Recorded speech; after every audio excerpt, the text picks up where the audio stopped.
আমার মা অসুস্থ। সামান্য কিছু যৌতুকের জন্য আমাকে বিয়ে দিতে পারতেছে না। আমাকে নিয়ে অনেক টেনশন করে। আর আমাকে যদি কেউ যৌতুক ছাড়া বিয়ে করতে চান, তাহলে ভাইয়াদের মাধ্যমে যোগাযোগ করবেন। কারণ আমি অনেক অসহায়। আমার মা হসপিটালে ভর্তি। যদি আমার কেউ দায়িত্ব নিতে চান, তাহলে আমার জন্য অনেক খুব ভালো হবে। সামান্য কিছু যৌতুকের জন্য কি আমার বিয়ে হবে না? আমি কি স্বামীর সংসার করতে পারবো না? আমার তো ইচ্ছে হয় স্বামীর সংসার করতে। সুপ্রিয় দর্শক, আসসালামু আলাইকুম। দেশে দেশে বাইরে থেকে যারা আমাদের ভিডিওটি দেখছেন সকলকে জানাই স্বাগতম। আমাদের ক্যামেরার সামনে আজকে একটি বোন এসেছে, তার সাথে আমরা কথা বলবো, আপনাদের শোনাবো।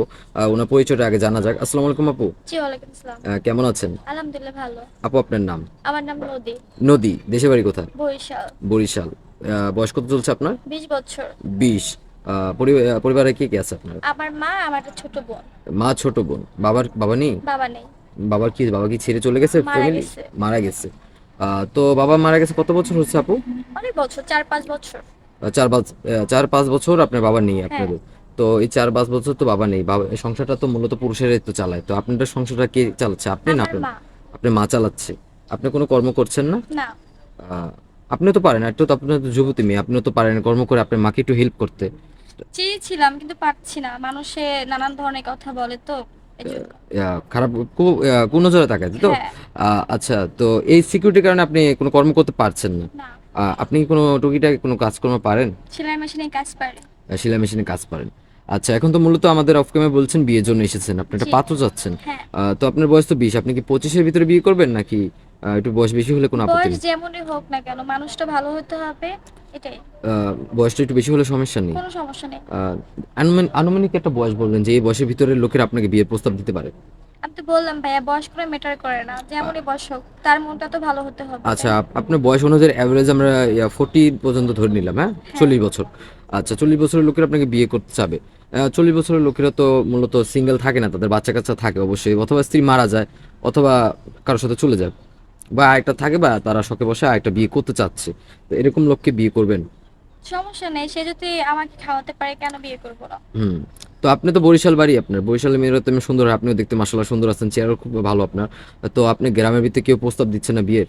হ্যাঁ দিচ্ছে, কিন্তু যৌতুক হিসাবে কেউ বিয়ে করতেছে না। বিনা যৌতুকে বিয়ে করছে না? না। সবাই খালি যৌতুকই দেয় না? হ্যাঁ। আচ্ছা, তো কোনো ভাই যদি বিনা যৌতুকে আপনার দায়িত্বটা নিতে চায়, আপনার হাতটা ধরতে চায় সারা জীবনের জন্য, আপনি রাজি আছেন? অবশ্যই রাজি তো আছি। আপু আপনার সাথে যোগাযোগ করবে কিভাবে? আপনাদের মাধ্যমে। সুপ্রিয় দর্শক, ইতিমধ্যে দেখতে পাচ্ছেন স্ক্রিনে একটি নাম্বার, এই নাম্বার ইমো হোয়াটসঅ্যাপ খোলা আছে। আপনার নাম হচ্ছে নদী, বয়স 20 বছর। যৌতুকের কারণে ওনার বিয়েটা হচ্ছে না। কেউ যদি ওনাকে এই ভিডিও দেখে পছন্দ করে থাকেন, ওনার কথাবার্তা ভালো লেগে থাকে, তাহলে অবশ্যই স্ক্রিনে দেওয়া নাম্বার আমাদের সাথে যোগাযোগ করবেন। আমরা ওনার সাথে যোগাযোগ করে দিব, কথা বলে দিব। অবশ্যই বিনা যৌতুকে ওনার দায়িত্ব নিতে হবে, কারণ ওনার মার এত স্বাবলম্বী, টাকা পয়সা নেই, ওনার গরিব ঘরের মেয়ে। মধ্যবিত্ত হলেও টাকা পয়সা যৌতুক দিয়ে বিয়ে দিতে পারতো, কিন্তু গরিব ঘরের মেয়েদের যৌতুকের কারণে বিয়ে থেমে যায়।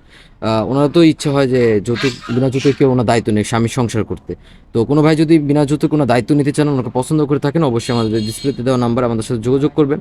আমরা ওনার সাথে যোগাযোগ করে দিব, কথা বলে দিব। আচ্ছা আপু, নামাজ কালাম পড়েন? জি, ইনশাআল্লাহ। আচ্ছা, বাংলা কতটুকু পড়াশোনা হয়েছে আপনার? এসএসসি পরীক্ষা দিয়েছি। আর পড়তে পারেননি? না। আপনাকে কি পড়ার ইচ্ছা ছিল না? মেয়েদের তো পড়াশোনার ইচ্ছা থাকে ইচ্ছে বেশি। ছিল, তবে আম্মু এত কিছু চালাতে পারছে না, আমার মা অনেক অসুস্থ তো। এখন বর্তমানে হসপিটালে ভর্তি আর কি। মেনটেন করতে পারছেন না? না। মা খুবই অসুস্থ? হ্যাঁ। আচ্ছা, আপনার কি ভাই বোন আছে? আমার ছোট একটা বোন আছে। ছোট বোন। ওনার বয়স কত চলছে বর্তমান? এই 8-7 বছর। 8-7 বছর।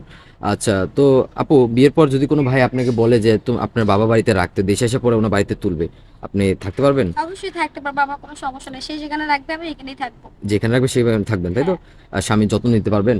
অবশ্যই, কেন না? আচ্ছা, আপনার তো আগে বিয়ে তো হয় নাই, অবিবাহিত একটি মেয়ে, তো আপনার তো সংসারের এক্সপিরিয়েন্স তো থাকা, আপনার কি সংসারের কোনো এক্সপিরিয়েন্স আছে যে সংসারটা গুছিয়ে রাখতে পারবেন? দেখেন, আমার তো ওই রকমের নেই, তবে আমার জীবনে যে আসবে সে হুম। আমাকে শিখিয়ে নেবে। ও আচ্ছা, স্বামীর সাথে অনেক মেয়েরা আছে যারা মনে করেন স্বামীকে আলাদা নিয়ে খেতে চায়, তাদের বাবা মাকে রাখতে চায় না সাথে। আপনি কি আলাদা খাওয়ার কোনো ইচ্ছা আছে? কেন? সে যদি আমাকে সুখে শান্তিতে রাখতে পারে, তাহলে তার বাবা মা থেকে আমি কেন আলাদা হব? আচ্ছা আপু, আপনার কথাটা খুব সুন্দর একটা কথা বলছেন। সুপ্রিয় দর্শক, আবার বলছি, ডিসপ্লেতে দেওয়া নাম্বার আমাদের সাথে যোগাযোগ করবেন। মেয়েটা খুবই ভালো, গরিব মেয়ে। কেউ যদি গরিব মেয়ের দায়িত্ব নিতে চান, ওনার আপুকে যদি পছন্দ হয়ে থাকে, অবশ্যই ডিসপ্লেতে দেওয়া নাম্বার আমাদের সাথে যোগাযোগ করবেন, আমরা ওনার সাথে যোগাযোগ করে দেবো, কথা বলে দেবো। আপু ভালো থাকবেন, আসসালামু আলাইকুম। জি।